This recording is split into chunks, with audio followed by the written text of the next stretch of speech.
যুক্তরাষ্ট্র ও ইরানের আলোচক দল সুইজারল্যান্ডে উচ্চ পর্যায়ের কূটনৈতিক আলোচনার জন্য পৌঁছাতে শুরু করেছে, যেখানে 14 দফার অন্তর্বর্তী কাঠামো চুক্তি এগিয়ে নেওয়ার বিষয়ে আলোচনা হবে, যা একটি বড় অগ্রগতি। এদিকে পাকিস্তানের স্বরাষ্ট্রমন্ত্রী মহসিন নাকভি তেহরানে পৌঁছেছেন, যেটিকে বলা হচ্ছে গুরুত্বপূর্ণ আঞ্চলিক পরামর্শ। এটি আলোচনাকে ঘিরে কূটনৈতিক সম্পৃক্ততার পরিধি আরও বিস্তৃত করছে। এই বিষয়ে আরও জানতে আমাদের সঙ্গে আছেন Anas Malik, Asia one Pakistan bureau chief, যিনি সুইজারল্যান্ডে থেকে এই আলোচনাগুলো কভার করছেন। আমাদের সঙ্গে যোগ দেওয়ার জন্য ধন্যবাদ আনাস। তাহলে আনাস, মাটিতে সাম্প্রতিক যে অগ্রগতি হয়েছে সে সম্পর্কে আপনি আমাদের আর কি জানাতে পারেন? আসলে রাতারাতি কয়েকটি নতুন অগ্রগতি হয়েছে। গতকাল যখন আমি বুর্গেনস্টক রিসর্টে ছিলাম, তখন আমি রাফায়েল মারিয়ানো গ্রোসিকে দেখেছি। তিনি আইএই এর প্রধান, মানে আইএই প্রধান সেখানে উপস্থিত ছিলেন।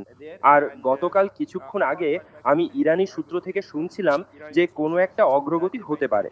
এখন রাতারাতি আমরা শুনেছি অ্যাক্সিওস তাদের সূত্র উদ্ধৃত করে বলেছে ইরানের পররাষ্ট্রমন্ত্রী সম্ভবত আজ কোনো এক সময় সুইজারল্যান্ডে সফর করবেন। এবং আমরা এটাও নিশ্চিত করতে পারি যে পাকিস্তানের স্বরাষ্ট্রমন্ত্রী সিনেটর মহসিন নাকভি তিনিও বর্তমানে তেহরানে যাচ্ছেন।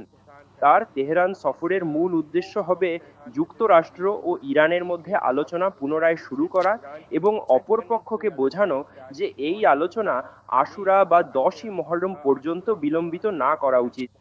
এটাই মূল লক্ষ্য। এখন অ্যাক্সিওস বলছে যে এই আলোচনা হয়তো আগামীকাল থেকেই বা আজ রাতেই শুরু হতে পারে, এখনো স্পষ্ট নয়।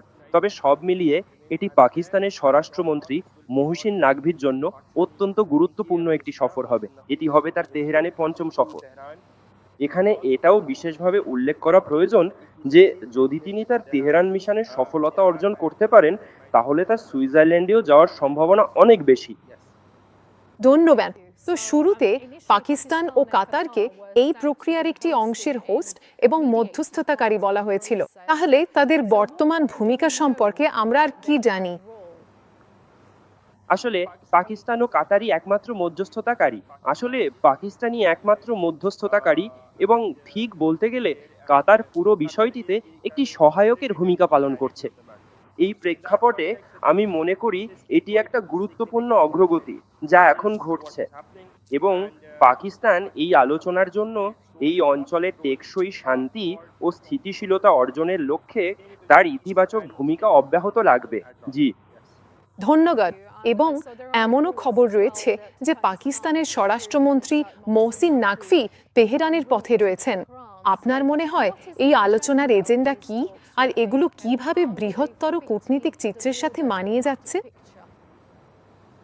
পাকিস্তানের স্বরাষ্ট্রমন্ত্রীর এই সফরের মূল লক্ষ্য হচ্ছে ইরানকে বোঝানো যেন তারা যুক্তরাষ্ট্র ও ইরানের মধ্যে সরাসরি আলোচনা আশুরা পর্যন্ত বিলম্ব না করে, এবং তিনি মূলত সেটাই করতে আগ্রহী থাকবেন। তাই সবকিছু গভীরভাবে বিবেচনা করে দেখলে আসলে এটাই ছিল আমাদের মূল উদ্দেশ্য, এবং আমরা এখনো পর্যন্ত একদম পরিষ্কারভাবে জানতে পারিনি মহসিন নাকভি শেষ পর্যন্ত সফল হবেন কিনা। তবে এটি অত্যন্ত গুরুত্বপূর্ণ একটা সফর, যেখানে তিনি এখন থেকে 30 মিনিটেরও কম সময়ের মধ্যে তেহরানে অবতরণ করবেন। জি ধন্যবাদ আনাস।